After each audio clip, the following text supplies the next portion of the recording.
Disable गरेर राखेको थिएँ, अहिले चाहिँ इनेबल गर्दाखेरि पनि कनेक्ट भएन। Okay, anyways, so I'll be using these two devices, one for showing the presentation and another one for audio.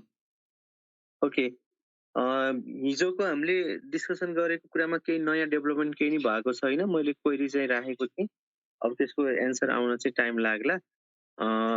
तपाईँले त्यो असाइनमेन्ट हेर्दै गर्नुहोस् अनि त्यसमा चाहिँ अब के कलेक्ट गर्नुपर्छ त्यो कुराहरुमा ग्रुप क्रिएट गर्ने कामहरु त्यो सबै काम चाहिँ सुरु गरिराख्नुस्। अनि त्यसपछि त्यो असाइनमेन्टसँग रिलेटेड फर्दर डिस्कसनहरु हामी गर्दै पनि गरौँला। आज चाहिँ हामी यो सिस्टम डेभलपमेन्ट प्लानिङ कन्टिन्यू गर्छौं। यो भन्दा अगाडि सिस्टम डेभलपमेन्ट प्लानिङको पार्ट 1 भनेर जुन डिस्कसन गरियो त्यसको बारेमा हिजो हामीले त्यो विषयमा नि कुरा गरियो।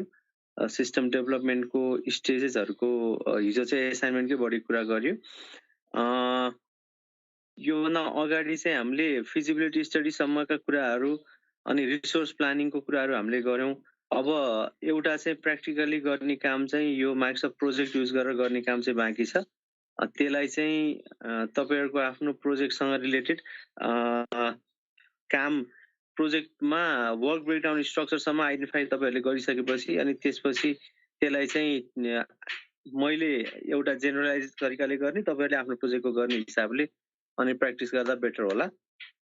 आज चाहिँ यो सिस्टम डेभलपमेन्ट प्लानिङको पार्ट 2 लाई सुरु गरौँ अथवा यो सिस्टम डेभलपमेन्ट प्लानिङलाई कन्टिन्यू गरौँ। अनि त्यसपछि आज चाहिँ रिक्वायरमेन्ट एनालाइसिसको बारेमा पनि हामी कुराकानी गर्छौं। है यसैमा त्यो रिक्वायरमेन्ट एनालाइसिस कुराहरु पनि थोरै कुराहरु आउँछ। So sharing this presentation.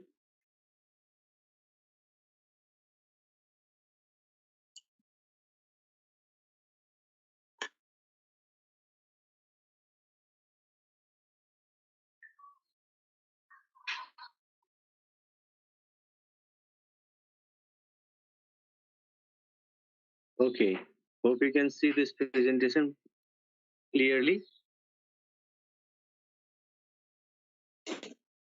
So I recommend you to open it in landscape mode so that it will be more visible. So system development planning, we're discussing about the first stage of system development life cycle or system development models. The first step is planning stage. And for the planning stage, we have so far discussed about planning and feasibility study as well as the resources planning. Okay, so we will further discuss on this topic and we will continue learning about requirement engineering and fact-finding methods as well as system requirement specifications. And additionally, we will be also talking about the risk management, how and why system or innovation system projects fail and how to mitigate the risk involved. Okay, so let's begin with requirements engineering. Okay, first, what is a requirement for a system? Okay, what do you understand by the requirement of a system? So whenever you are going to develop a system, then you will first encounter with the person who has the concept of the system, the person who wants or who intends to get the software, okay, or the group of people who want the software to be developed. So they will tell you about the basic requirements of the system or their vision or their mission, what they want to do. And then you have to further collect further requirements. During the analysis phase, you have to collect the various requirements from various users, and you have to choose different methods of fact finding. Okay, so in this scenario, we can say that a requirement is something that a software needs to do. Okay, a software, it is a guideline for what the information system should do to achieve. Well, there is written archive, but it is not archive. It should be to achieve its objectives.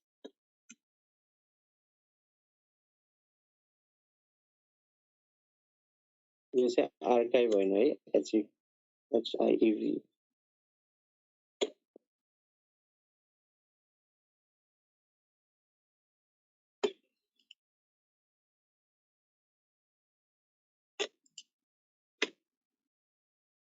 Well, I thought the screen will be continued to share, even though I edit it.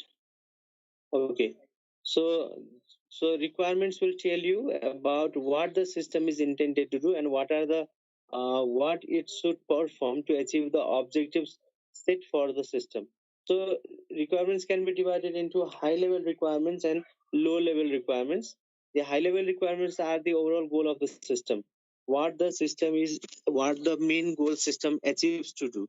For example, तपाईँले कुनै एउटा software बनाउँदै हुनुहुन्छ, कुनै एउटा information system बनाउँदै हुनुहुन्छ भने त्यो इन्फर्मेसन सिस्टमको ओभरअल गोल के हो त? स्कुलको लागि इन्फर्मेसन सिस्टम बनाउने भने स्कुलको लागि चाहिँ एउटा सफ्टवेयर डेभलप गर्ने हो भने त्यसले चाहिँ स्टुडेन्टहरूको मार्क्सहरूलाई इन्ट्री गरेर रिजल्ट प्रोसेसिङलाई अटोमेट गर्ने भन्ने त्यसको ओभरअल गोल होला।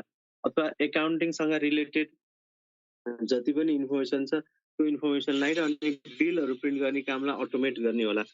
कार रेन्टल सिस्टमको सफ्टवेयर बनाउने भएपछि त्यो कार रेन्टल सिस्टममा जति पनि डे टु डे ट्रान्जेक्सनहरू हुन्छ त्यो ट्रान्जेक्सनहरूलाई चाहिँ रेकर्ड गर्ने र त्यसबाट रिपोर्ट जेनेरेट गर्ने भन्ने ओभरअल एउटा गोल होला। To develop a system to do this and that भनेर एउटा कमन गोल राखिएको हुन्छ।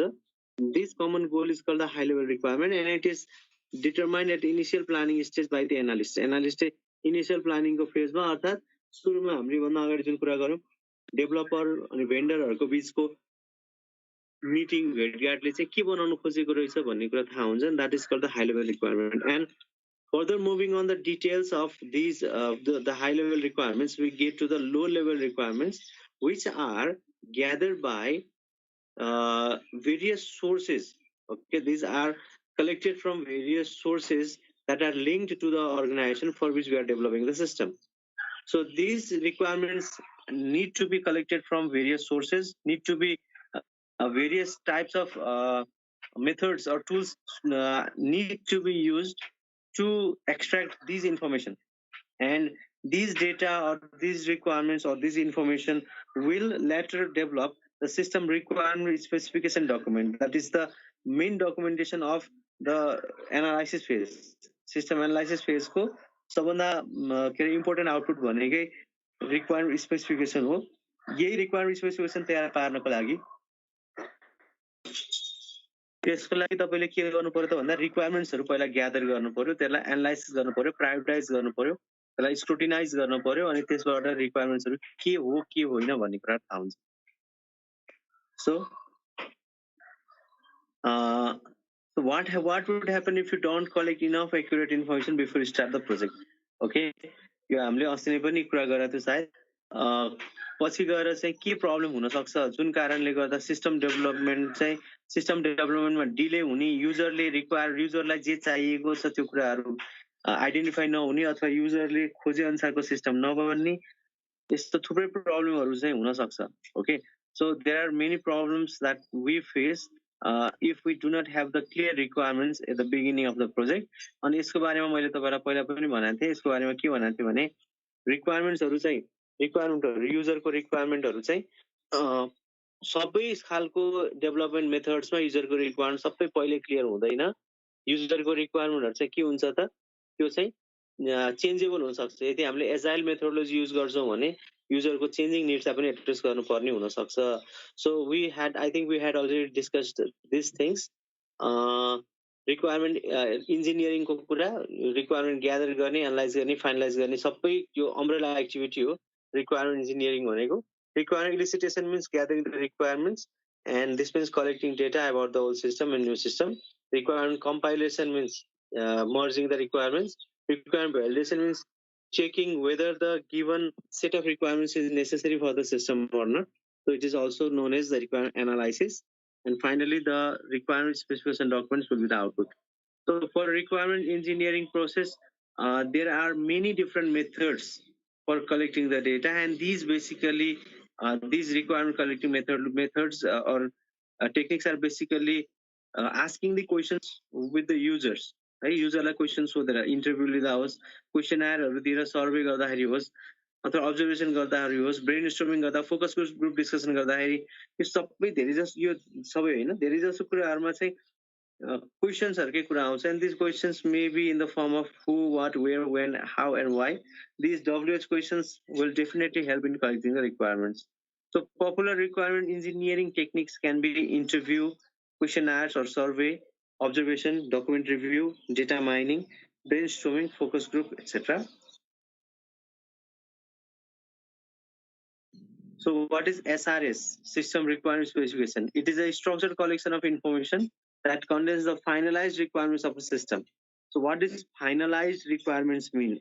Again, these terms are mostly popular for waterfall model, because for a waterfall model, final requirements are identified at the beginning. Well, but for agile, spiral, or iterative type of models, these requirements may be collected later on also. But basic requirements should be clear. So it contains the finalized requirements for system design and popular requirement groups. Uh, these requirements can be categorized mainly broadly into functional and non-functional. Functional means what the system is intended to do, and non-functional means what the system what additional features should the system have to achieve this functional, to fulfill these functional requirements. And in addition to these two, we can categorize the requirements into architecture requirements, okay, related to the configuration or architecture of the system, and technical requirements. What are the technical system requirements of the system? कस्तो खालको software हुनुपर्ने, प्रिरिक्विजिट्सहरू, कस्तो खालको hardware prerequisite हुनुपर्ने, जस्तै तपाईँले biometric स्क्यानरबाट scan गरेको फिङ्गरप्रिन्टको डेटाबाट attendance को रिपोर्ट निकाल्ने सफ्टवेयर बनाउँदै हुनुहुन्छ भने you have a technical requirement of the biometric system first, right? यो के भयो, टेक्निकल यसको रिक्वायरमेन्ट भयो. त्यसमा चाहिँ हार्डवेयरसँग रिलेटेड मात्रै होइन, सफ्टवेयरसँग रिलेटेड पनि पर्छ. जस्तै बायोमेट्रिक सिस्टम तपाईँले ल्याइसकेपछि त्यो डिभाइस मात्रै भएर भएन, त्यसको चाहिँ सफ्टवेयर डेभलपमेन्ट किट एसडिके पनि अथवा एपिआईहरू केही छ भने त्यो पनि सँगै चाहियो. Similarly, user stakeholders requirements, which means different users or different stakeholders may be involved in the project, and these users or stakeholders may put on some requirements, as well as the system also requires them to work for the system there. So this mutual coordination between user or stakeholders and the system will help to get the requirements in a better way. Security requirements, actually non-functional requirement त पर्छ यो कुराहरू.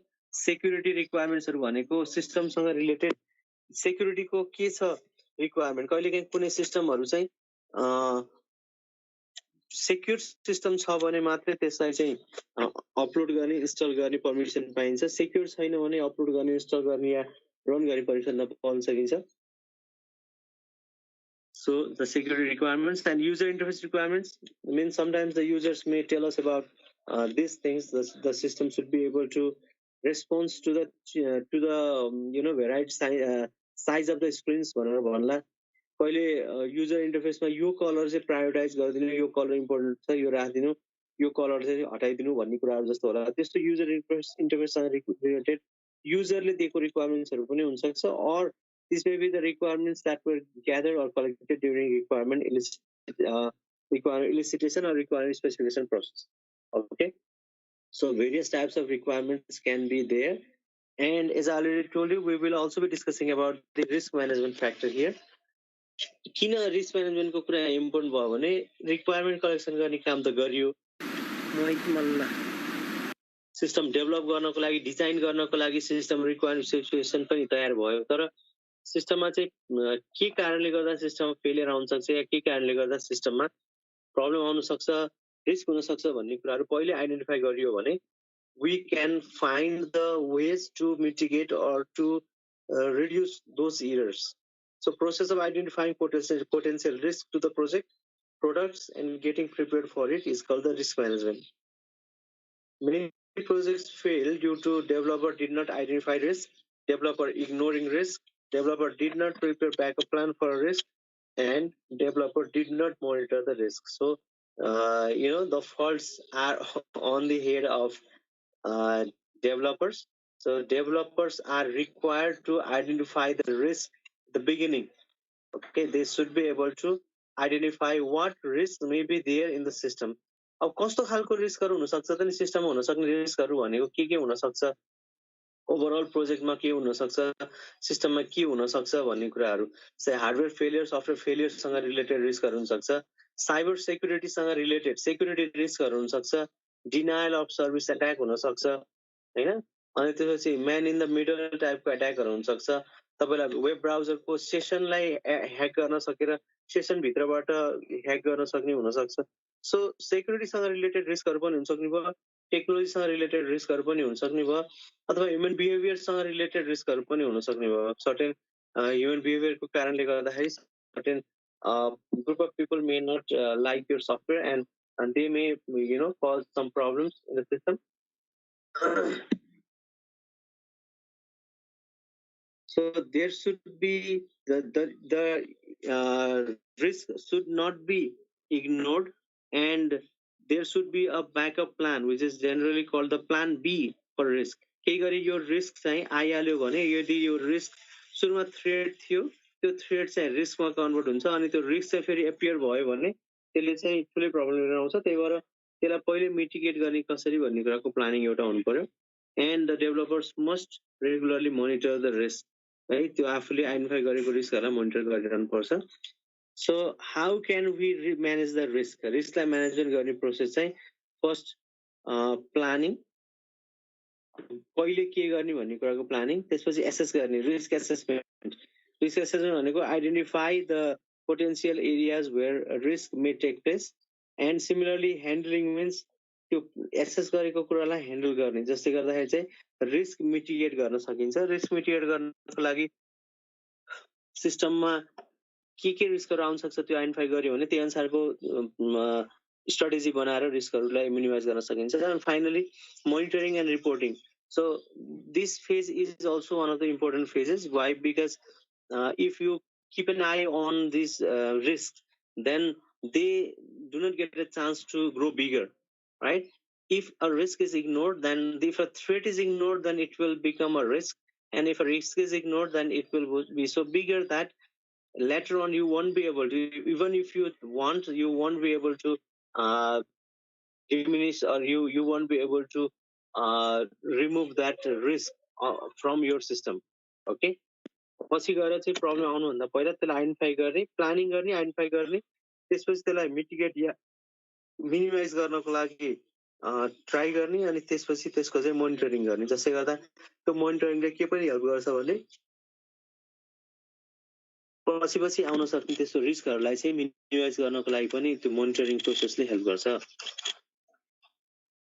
So how can we identify the risk? Risk can be this probability of risk can be low to high, है, low medium to high हुन सक्छ. अनि त्यसपछि रिस्कको impact चाहिँ सेभियर, लिमिटेड टु सेभियर हुन सक्छ, है. त्यही भएर यहाँ एउटा म्याट्रिक्स दिएको छ, प्रोबेबिलिटी इम्प्याक्टको म्याट्रिक्स, जसमा चाहिँ प्रोबेबिलिटीमा लो प्रोबेबिलिटी, मिडियम प्रोबेबिलिटी र हाई प्रोबेबिलिटीको केसहरू र इम्प्याक्टमा सेभियर, क्रिटिकल इम्प्याक्ट अनि मोडरेट इम्प्याक्ट र लिमिटेड इम्प्याक्टको बारेमा दिएको छ. लो प्रोबेबिलिटी भएको रिस्क, यदि लिमिटेड साइज, लिमिटेड रिस्क छ, थोरै सानो रिस्क छ र त्यसको प्रोबेबिलिटी पनि लो छ भने this risk can be accepted, this risk can not do much harm in the system, है. अनि त्यसपछि लो रिस्क छ, मोडरेट टाइपको त्यसको चाहिँ इम्प्याक्ट छ भने, लो प्रोबेबिलिटी भएको रिस्क छ, मोडरेट टाइपको इम्प्याक्ट छ भने यसलाई चाहिँ त्यो रिस्कलाई ओके ठिक छ, त्यो रिस्क हुन सक्छ, I accept that, but you need to work on how to minimize it. And if the probability is low but the impact is severe, then management action is required in that case. So you see, for high risk, high probability risk, even from low to severe or minor to severe impacts, the management extensive management is crucial. That means managementले चाहिँ त्यसको बारेमा एकदमै धेरै ध्यानपूर्वक लिएर त्यो रिस्कलाई mitigate गर्ने planning चाहिँ पहिलेदेखि बनाउनु पर्छ. यो चाहिँ यो म्याट्रिक्सले त्यही कुराहरू भन्छ. So risk is equal to probability into impact. Probability कति छ, प्रोबेबिलिटी त्यो आउन सक्ने प्रोबेबिलिटी कति छ र त्यसको चाहिँ इम्प्याक्ट कति हुन्छ भन्ने कुरामा त्यो दुईटै कुराले चाहिँ रिस्कलाई म्यानेज गर्नको लागि कति बढी ध्यान दिनुपर्छ भन्ने कुराहरू आइडेन्टिफाई गर्छ। So what are the risk management strategies then? अब रिस्कहरू आउने भयो, रिस्कहरू छ सिस्टममा भन्ने कुरा त थाहा भयो। So how can we minimise the risk? How can we manage those risk? So risk management can be done by the methods of risk transfer. Accept that the risk may happen, transferring the risk to vendor or customer who are aware of the risk but willing to face it if it comes. भनेको कहिलेकाहीँ कुनै अर्गनाइजेसनहरू चाहिँ केही रिस्कहरूसँग related कुराहरूलाई नै handle गर्ने खालका पनि हुन्छन्। So sometimes you can transfer the risk है। जस्तै मैले केही दिन अगाडि मैले चाहिँ साइबर सेक्युरिटीसँग रिलेटेड एउटा टपिकमा त्यो पोडकास्ट पनि सुनेको थिएँ अनि त्यसपछि त्यसको फर्दर रिसर्च पनि गरेको थिएँ। त्यसमा चाहिँ क्लाउड कम्प्युटिङको बारेमा थियो। आजभोलि चाहिँ अर्गनाइजेसनहरू क्लाउड कम्प्युटिङमा सिफ्ट हुँदैछन्, तर क्लाउड कम्प्युटिङमा रिस्क पनि उत्तिकै छ होइन, चान्सेस अफ डेटा लस पनि उत्तिकै छ, ह्याकिङहरूको चान्सेस पनि उत्तिकै छ, डेटा ब्रिचको चान्सेस उत्तिकै छ। सो त्यो चान्सेसहरू छँदैछ। अनि त्यसपछि त्यो क्लाउड कम्प्युटिङमा त्यस्तो रिस्कहरू भएको केसहरू भयो भने त्यसमा चाहिँ त्यसलाई कसरी ह्यान्डल गर्ने त भन्दाखेरि एउटा उपाय भनेको चाहिँ सेक्युरिटी एक्सपर्टहरूलाई, त्यो क्लाउड कम्प्युटिङको सेक्युरिटी एक्सपर्टको हेल्प लिने, अनि त्यसपछि आफूले अपलोड गर्न लागेको कन्टेन्ट्सहरूलाई पनि त्यो सेक्युरिटी एक्सपर्टहरूको हेल्पबाट रिस्क फ्री छ कि छैन चेक गरेर बल्ल अपलोड गर्ने, अथवा आफूले युज गरेको साइबर सेक्युरिटी सिस्टमकै पनि ओभरअल रिस्क के छ भन्ने कुराहरू, त्यसको चाहिँ भल्नरेबिलिटी के छ भन्ने कुराहरू आइडेन्टिफाई गर्ने भन्ने कुराहरू थियो। ऱ्यान्समवेयरहरूको केसमा, मालवेयरहरूको केसमा पनि त्यस्तै हुन्छ। सेक्युरिटी एक्सपर्टहरू हुन्छन् जसले चाहिँ त्यस्तो इन्ट्रुजनहरूलाई, त्यस्तो चाहिँ एट्याकहरूलाई कन्ट्रोल गर्ने, रोक्ने कामहरू गर्छन्। So sometimes you can transfer the risk to a vendor or customer. अब कस्टमरकै केसमा पनि हुनसक्छ जो चाहिँ पहिलेदेखि त्यसमा फेमिलियर छ, अथवा भेन्डर जहाँबाट हामीले सफ्टवेयर या कुनै प्रोग्राम लिएर आएको त्यहाँ हुनसक्छ। Another is risk avoidance. Accept that the risk may happen and taking alternative path to avoid the risk from happening. Original डिजाइनमै चेन्ज हो भनेको सुरुको डिजाइनमा हामीले चाहिँ आइडेन्टिफाई गरौँ रिस्क हुनसक्छ भन्ने कुरा हामीले आइडेन्टिफाई गरौँ सुरुको डिजाइन गर्दाखेरि। त्यस पछाडि रिस्क आइडेन्टिफाई गरिसकेपछि हामीले यदि ठिकै छ रिस्क भए पनि आइहालोस् केही छैन भनेर कन्टिन्यू गर्ने हो भने त्यो पछि गएर त्यसले ठुलो प्रब्लम ल्याउन सक्छ। अनि पछि हामी चाहिँ रिस्क ट्रान्सफरको, रिडक्सनको, एक्सेप्टेन्सको कुराहरूतिर बढी ध्यान दिनुपर्छ। If you would avoid that risk, यदि त्यो रिस्कलाई पहिलेदेखि आइडेन्टिफाई गरेको रिस्कलाई चाहिँ त्यसलाई चाहिँ आइडेन्टिफाई गरिसक्यो भने यो बाटोबाट नजाउँ न त, त्यो बाटोमा चाहिँ अप्ठ्यारो छ भने त्यो बाटो नजाउँ न त, अर्को बाटो जाऊँ भन्ने तरिकाको काम चाहिँ यसमा हुनसक्छ। So risk avoidance, doing or working in a way that the identified risk will not take place in the system development or in the system use. Okay, त्यो कहिलेकाहीँ सुन्नुभएको छ नि, अब मूर्ख मान्छे चाहिँ जहिले पनि चाहिँ बाटोमा हिँड्दाखेरि त्यहाँ केराको बोक्राहरू खसेको ठाउँमा चाहिँ चिप्लेर लड्ने रहेछ। अनि एक दिन चाहिँ अफिस जान लाग्यो, अनि अगाडि हेरेर पहिले आत्तिएर ओहो आज त म झन् धेरै डबल लड्ने है भनेर भन्छ। किन भनेको अगाडि त दुईटा केराको बोक्रा छ अरे भनेर भन्थ्यो अरे कि। उसलाई चाहिँ हिँड्दाखेरि त्यहाँ केराको बोक्रामा चिप्लेर लड्छु भन्ने उसलाई रिस्क छ भन्ने कुरा आइडेन्टिफाई गरेर पनि ऊ चाहिँ चिप्लेर लड्ने भयो भनेर अनि भन्यो। तर उसले चाहिँ त्यो रिस्क एभोइड गर्नको लागि त्यो बोक्रा भएको बाटोबाट नहिँडिकन अर्को बाटोबाट हिँडेन, अथवा त्यो बोक्रा तर्किएर हिँडेन भन्ने जस्तै कुरा हो कि यो। सो रिस्क एभोइडेन्सको लागि you can use the method but you can avoid the chances where the risk may happen, risk may take place. Next one is the risk reduction. Accept that the risk will happen and taking additional steps to reduce the risk from occurring may increase cost and delay in delivery time. यो भनेको फेरि के हो त, risk reduction भनेको कुनै एउटा सफ्टवेयरको एउटा रिस्क छ, जस्तै हामीले चाहिँ सफ्टवेयर डेभलप गर्दाखेरि त्यसमा सेक्युरिटीको कुनै एउटा लुप होल हामीले पत्ता लगायौँ, पत्तै लगाएन भने त त्यो पछि सिस्टम पछि चाहिँ युजमा जाँदाखेरि त्यो अरूले पत्ता लगाउँछन् र झन् बढी कस्टली हुन्छ। सुरुमै पत्ता लगायौँ भने हामीले सिस्टम डिजाइन गरिसकेको हुन सक्छौँ, अनि त्यसको सिस्टममा केही काम गरिसकेको हुन सक्छौँ। त्यसपछि बल्ल त्यो रिस्क फेला पर्यो भने we can work on that. We can work on reducing the risk. त्यो रिस्कलाई कम गर्नलाई के गर्न सकिन्छ, एडिसनल प्रोग्रामिङ कोडिङ के गर्न सकिन्छ, एडिसनल प्रोटेक्सन मेथड के युज गर्न सकिन्छ भनेर हामी चाहिँ we can work on that. But it may increase the cost because some experts may need to be hired, some other programming or some other programs need to be created. There may be change in the database systems or how data is accepted. त्यो थुप्रै कुराहरू हुनसक्छ. एउटा simple example म तपाईँलाई दिन्छु. You have already learned about database and you know about SQL injection, okay, through the database, through the input forms of web pages or software, by adding malicious code in that input, inserting malicious code or SQL statements, right, with the normal query or with the normal text. It may trigger some unwanted activities in the database, and the database may be vandalized, or database or data may be accessible to anyone. Anything may happen. Suppose if we identified such a risk in the middle of development of a project, then what should we do? In that case, we should put extra efforts so that these risks can be minimized. है त्यो risk identify गरिसकेपछि चाहिँ के गर्नु पर्यो, additional step लिनु पर्यो. त्यो रिस्कलाई आउनबाट जोगिनको लागि के गर्ने त?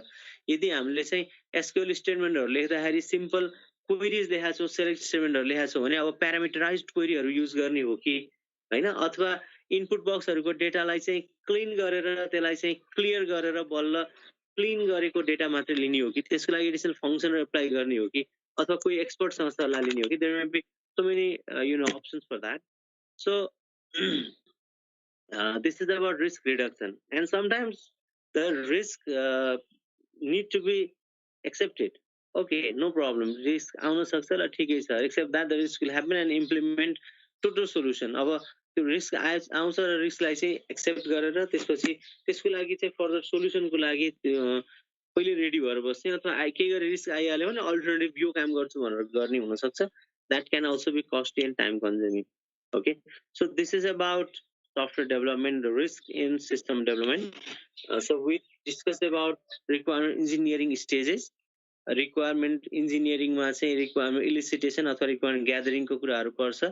त्यसपछि requirement analysis को कुराहरु पर्छ, requirement prioritization को कुरा, requirement analysis को कुरा, scrutinizing को कुराहरु चाहिँ requirement engineering मा यो कुराहरु पर्ने भयो. Different fact finding methods are there which are used to collect the data, fact and opinions of the users. And similarly, we have for this we can use interview, questionnaire, document observation, site observation, and we can use different survey methods, focus group discussions, right? So these methods can be used for getting the requirements from the users. And SRS is the document that contains all the requirements of the system. It tells what the system should do. Okay, it's not about how does the system work, but it is about what does the system do.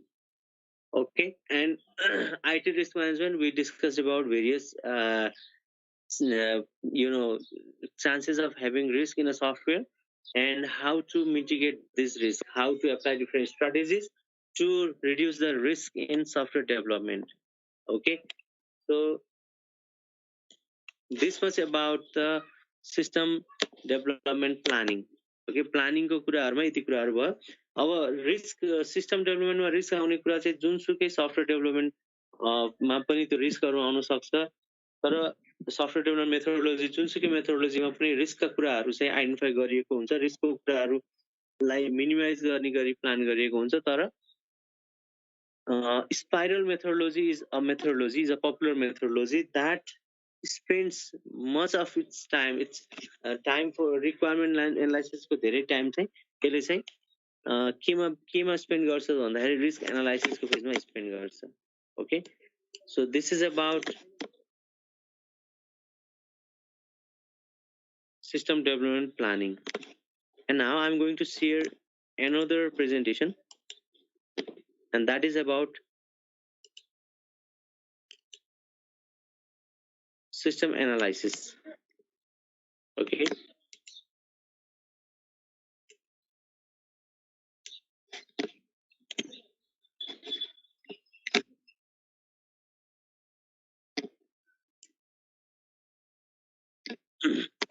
Just let me share this screen.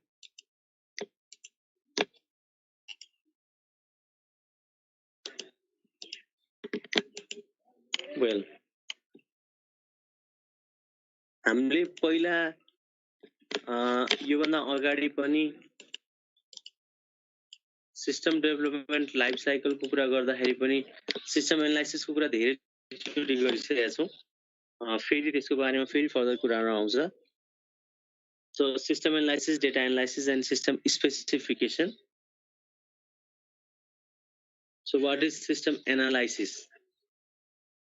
A problem solving technique decomposes a system into its component pieces for a purpose of the studying how well this component of parts work and interact to accomplish their purpose.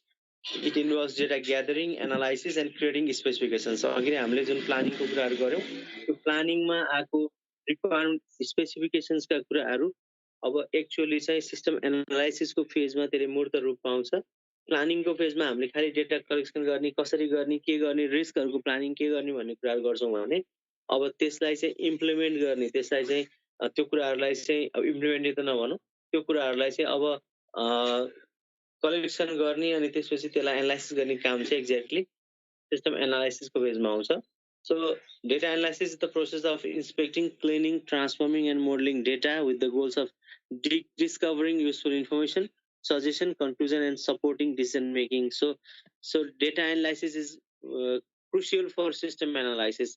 System analysis को फेजमा रिक्वायरमेन्ट्सहरुको analysis गर्ने क्रममा data analysis गर्दाखेरि data एनालाइसिसले चाहिँ कुनै एउटा particular इन्फर्मेसनलाई हेरेर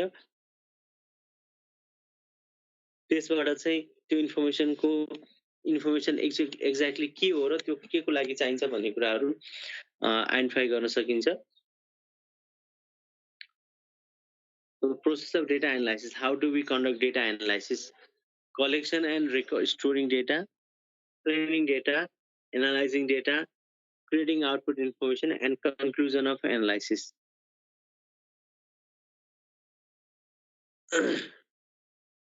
So information कुनै एउटा पार्टिकुलर प्रोजेक्टको चाहिँ कुनै एउटा पार्टिकुलर प्रोजेक्टको रिसर्चको स्टेप्सहरुको कुराहरु छ। यसमा चाहिँ के हुन्छ भने कुनै एउटा अर्गनाइजेसनमा चाहिँ तपाईले केही सिस्टम डेभलप गर्न खोज्नु भयो भने त्यो रिक्वायरमेन्ट्सहरु चाहिँ एकै ठाउँबाट सबै रिक्वायरमेन्ट्सहरु फेला पर्दैन। So you need to look for various sources for requirements.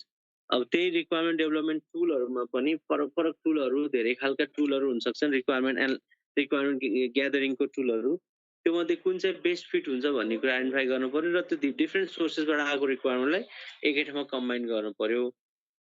So what are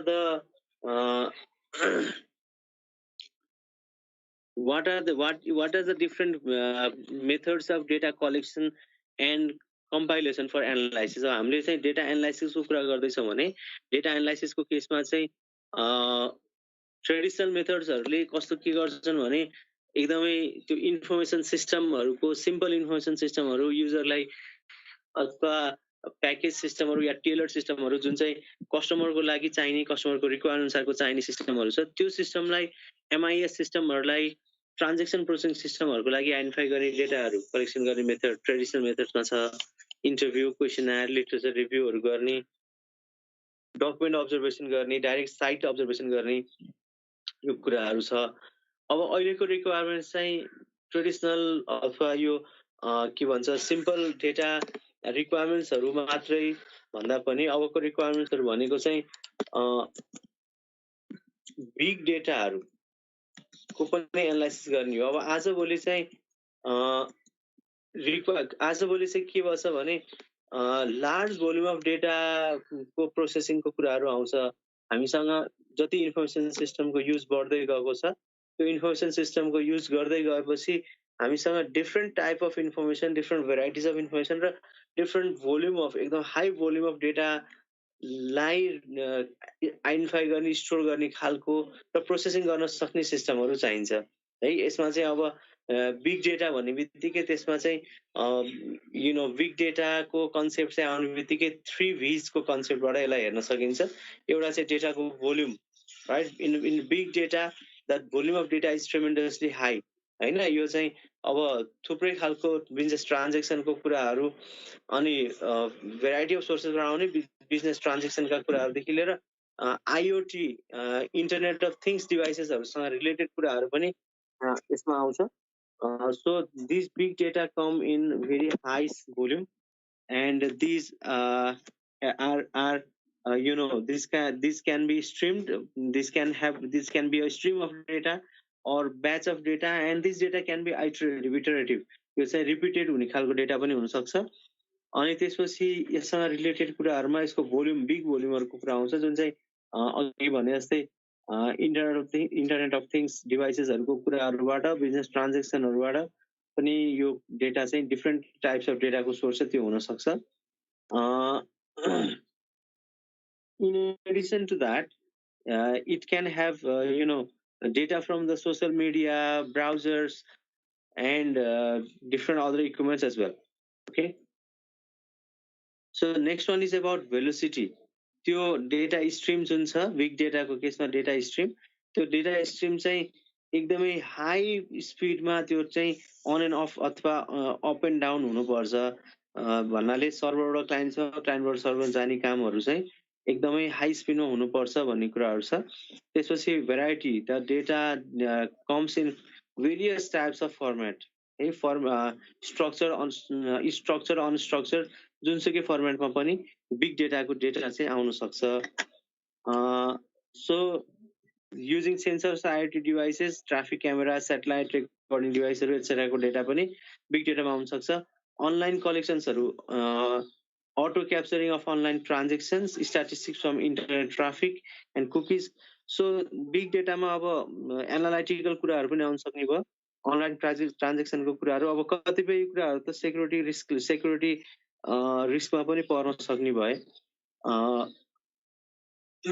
तर आजभोलिको रिक्वायरमेन्ट भनेको चाहिँ यो traditional yeah low volume of data होइन कि बिग डेटा एनालाइसिसको कुराहरू बढी इम्पोर्टेन्ट छ अनि त्यसपछि कुरा आउँछ डेटा स्टोरेजको कुरा जसमा चाहिँ डेटा सेटहरू या डेटा सेटहरू डेटाबेसहरूको कुरा डेटा वेयरहाउसको कुराहरू आउन सक्छ डेटा सेट्सहरूमा चाहिँ सिम्पल कुनै एउटा हामीले बिग डेटा एनालाइसिसको लागि चाहिँ हामीले कुनै मेसिन लर्निङ टुलहरू युज गर्यौँ भने त्यो मेसिन लर्निङ टुलको लागि चाहिँ मेसिन लर्निङको लागि चाहिने डेटा कलेक्सन डेटाको सेट अथवा इक्जाम्पल्सहरूको सेट या त्यसको लागि चाहिने डेटाको सेटहरू हुनसक्छ अथवा डेटा वेयरहाउसिङ हुनसक्छ जहाँ चाहिँ सबै खालको डेटा स्टोर गरेर राखिन्छ र हामीले चाहिँ त्यहाँबाट माइनिङ गर्नुपर्छ नलेज माइनिङ गर्नुपर्ने केसहरू हुनसक्छ so data collection and data compilation is not as before है आजभोलि चाहिँ पहिलाको जस्तो एकदम सिम्पल डेटा कलेक्सन मात्रै गरेर हुने चान्सेसहरू कम छ वर्ल्ड वाइड ट्रेन्ड चाहिँ क्लाउड कम्प्युटिङको कुराहरू छ साइबर सेक्युरिटीसँग रिस्कसँगका कुराहरू जोडिएर आएको छ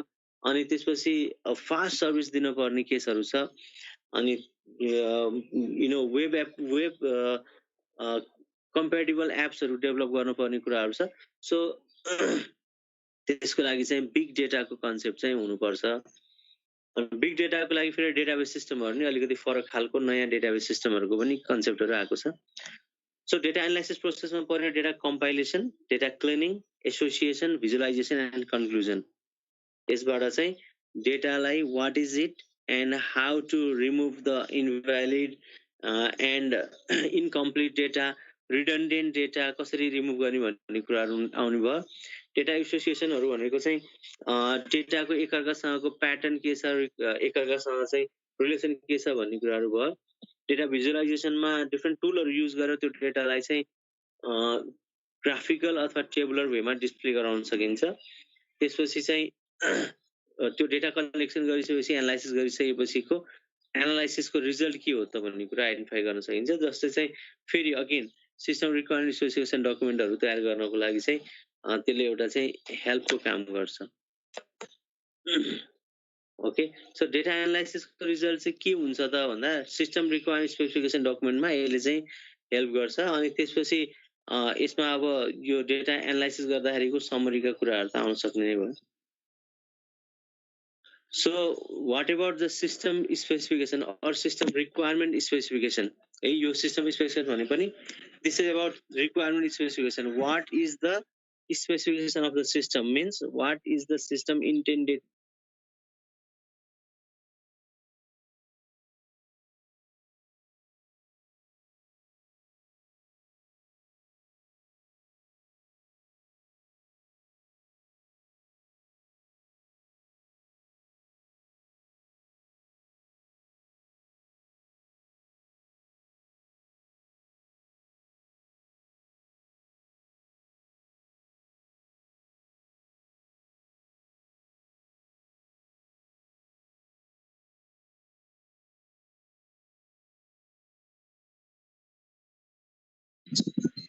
सर साउन्डै आएन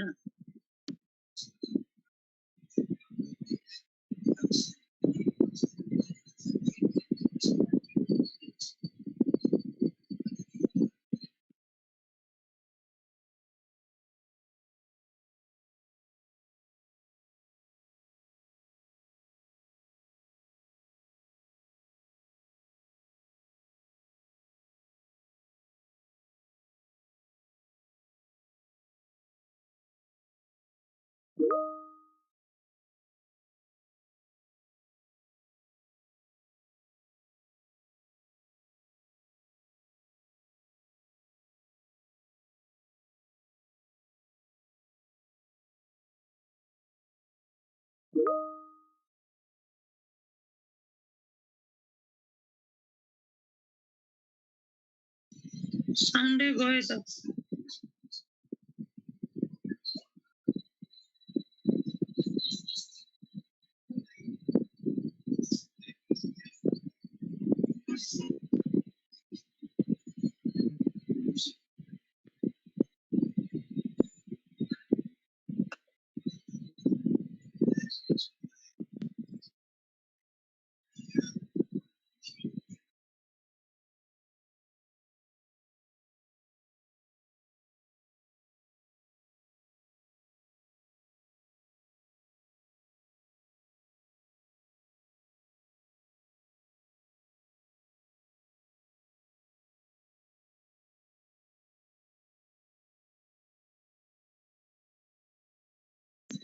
विजय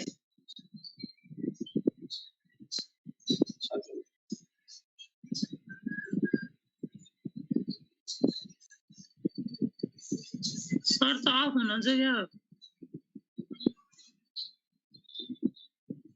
सर्भरतिर बत्ती गए जस्तो छ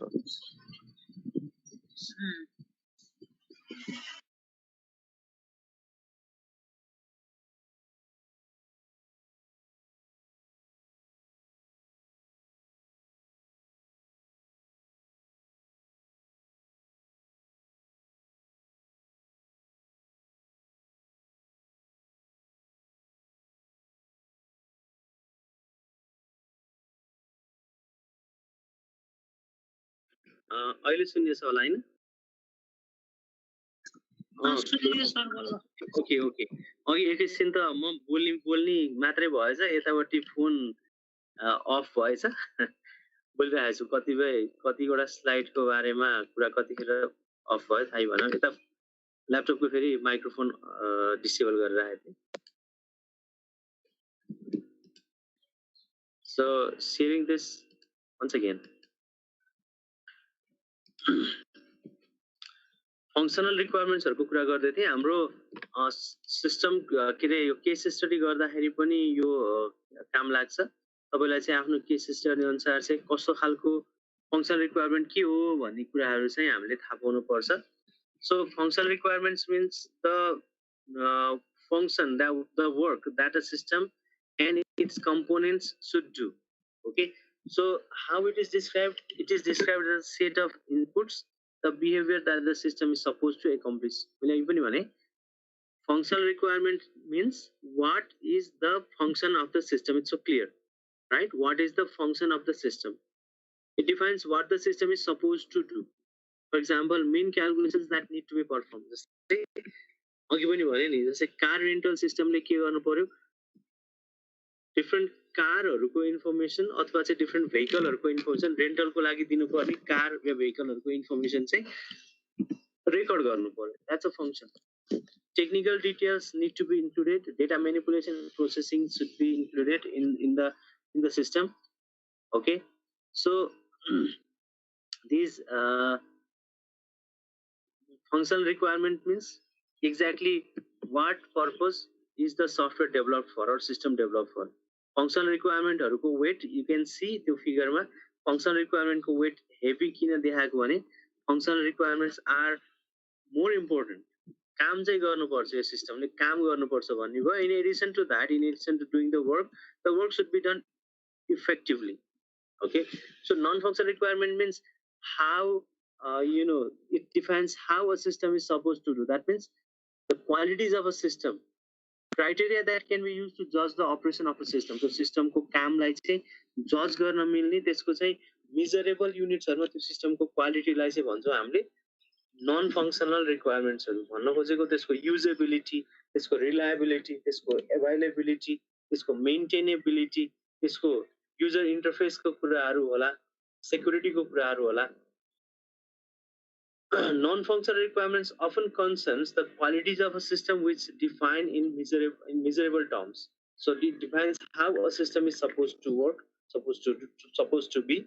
For example, the web portal should have an uptime of 99.98%. यो भनेको के भने त्यो वेब पोर्टल चाहिँ 1000 घण्टा चल्यो भने 9998 यदि त्यो सिस्टमलाई एक्सेस गर्न खोजियो भने 10,000 घण्टा भनौं न 10,000 घण्टासम्म त्यसलाई चाहिँ रन गर्न खोजियो भने त्यो 9,998 चोटी चाहिँ त्यो अफ हुनु पर्छ अनि 10,000 मा दुई चोटी मात्रै त्यो चाहिँ अफ हुन पाउँछ अरु बेलामा चाहिँ त्यो अफ अथवा रनिङ हुनु पर्छ भन्न खोजेको 99.98% भन्न खोजेको चाहिँ त्यो 99.98 टाइम्स चाहिँ त्यो 99.98 टाइम्स चाहिँ त्यो अप स्टेटमा पाइनु पर्छ 100 चोटीमा भन्न खोजेको bandwidth within the conference should be maintain a minimum of 2 mbps at peak hours यो भनेको चाहिँ स्पिडको कुराहरु भयो इन्टरनेटको स्पिडको कुरा ब्यान्डविड्थको कुरा अनि अप टाइमको कुराहरु त्यसैगरी रिलायबिलिटीको कुराहरु यो चाहिँ 100% रिलायबल हुनुपर्छ अथवा यति पर्सेन्ट चाहिँ यसको यति पर्सेन्टसम्म यसको चाहिँ टोलरेट गर्न सकिन्छ भन्ने कुराहरु हुन सक्छ So what about technical requirements? Hardware, software, environment requirements for a new system to run on. Hardware, software के हुनुपर्छ त अघि पनि यसको बारेमा मैले भनिसकेको छु सिस्टमको मिनिमम टेक्निकल रिक्वायरमेन्ट्सहरु के हो त है विन्डोज अथवा सफ्टवेयरको रिक्वायरमेन्ट्स विन्डोज 10 हुनुपर्ने विन्डोज सर्भर 10 हुनुपर्ने हो कि हैन अथवा चाहिँ डेटाबेसको साइज कम्तीमा पनि डेटाबेसको स्पेस चाहिँ यति स्टोरेज स्पेस हुनुपर्ने हो कि अथवा चाहिँ र्याम यति हुनुपर्ने हो प्रोसेसर यस्तो हुनुपर्ने हो जस्ता रिक्वायरमेन्ट्सहरु चाहिँ टेक्निकलमा पर्यो user requirements special requirements from users for the personal benefits often not high priority but developed when the developer has enough time and budget मैले अघि पनि यसको बारेमा भनिहाले युजर रिक्वायरमेन्ट्सहरु भनेको युजरले एड गरेको एडिशनल रिक्वायरमेन्ट्सहरु र युजरको इन्भल्भमेन्ट हुन मिल्ने ठाउँहरु के हुन सक्छ भन्ने कुराहरु यसमा हुन सक्छ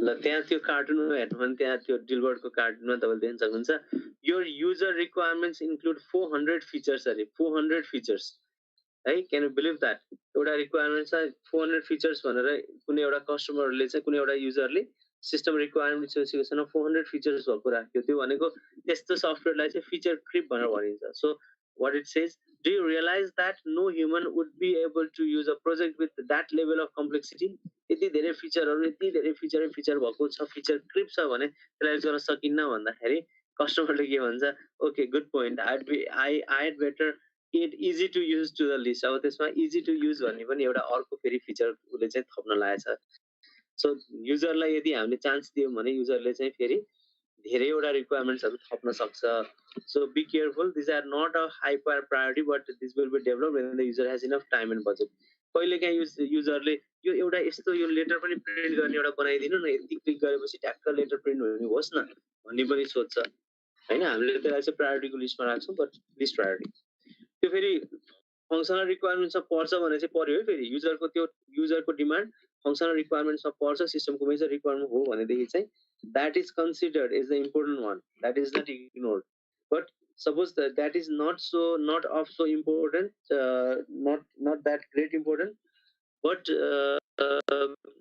you can please the customer if you add the features or the users particularly a user's task will be easier then you can add such a feature है युजरको लागि भनेर डेफिनेटली एउटा युजरको लागि भनेर सेट गरेको फिचरहरु so interface requirements especially settings for the GUI should be relevant to use in prototype relevant to user in prototype the GUI should be built mostly with the company's corporate color which is blue and red that this may be a requirement all main page in the website should carry the company logo at the bottom right okay this can also be a user interface requirements यो चाहिँ user इन्टरफेसको design गर्ने बेलामा कस्तो खालको layout कस्तो खालको design use गर्ने भनेर भन्छन् कतिपय केसमा फन्टको स्पेसिफिकेसन दिन्छन् चाहिँ हामीले एउटा सफ्टवेयर डेभलप गर्ने बेलामा नेपालीमा त्यो सफ्टवेयर बनाउन लागेको अनि क्लाइन्टले चाहिँ कालीमाटी फन्ट है कालीमाटी फन्ट भनेर उसले फन्ट नै कालीमाटी भन्ने युनिकोडसँग रन हुने फन्ट भनेर फन्टको पनि डिमान्ड दिएको छ हैन कलरको कुरा आउँछ साइजको कुराहरू आउँछ अलिकति ठुलो साइजको बनाइदिनु चाहिँ टेक्स्टहरू चाहिँ that may be interface requirements. That might also be user requirement if that is not of great importance, but the user wants that. User requirements that need to be included in the system for the benefit of the company's business, comes from the system owners or stakeholders, aligns with the company's mission, business goals, and objectives. For example, the web-based system should support the business growth for the next 5 years. The system should be flexible to support corporate merger in another 3 years time. So system develop गर्दाखेरि merger को पनि merger भएपछि merge भइसकेपछि पनि त्यसमा कसरी त्यसको फंक्शनालिटीहरु कसरी रन गर्ने भन्ने कुराहरु पनि पहिले इन्क्लुड गरेर बनाइयो भने बिजनेस स्ट्र्याटेजी यति वर्षको स्ट्र्याटेजीलाई पनि सपोर्ट गर्ने गरी हुन सक्छ. Okay, so this was your requirements also कुरा गरौँ. अब हामी बेनिफिट्स अफ सिस्टम एनालाइसिस को कुराहरु देखि लिएर अरु बाँकी कुराहरु अर्को दिन को क्लासमा गरौँ मेबी सन्डेको क्लासमा. अनि त्यो बीचमा चाहिँ तपाईहरुले मलाई ग्रुप फर्मेसन गरेर ग्रुप फर्मेसनको इन्फर्मेसन मलाई त्यही हाम्रो जुन ग्रुप छ त्यो ग्रुपमा त्यही ग्रुपलाई कन्टिन्यु गर्नु त्यो ग्रुपमा चाहिँ मलाई इन्फर्मेसन दिँदै गर्नुस्. अनि त्यसपछि त्यो तीन दिनमा सायद यो केस स्टडीको कुरा केस स्टडीको बारेमा जुन अनक्लियर कुराहरु छ त्यो पनि क्ल्यारिटी आउला त्यो कुरा. Okay, so this was for today. Thank you for joining and listening to me. See you on coming Sunday. Bye bye.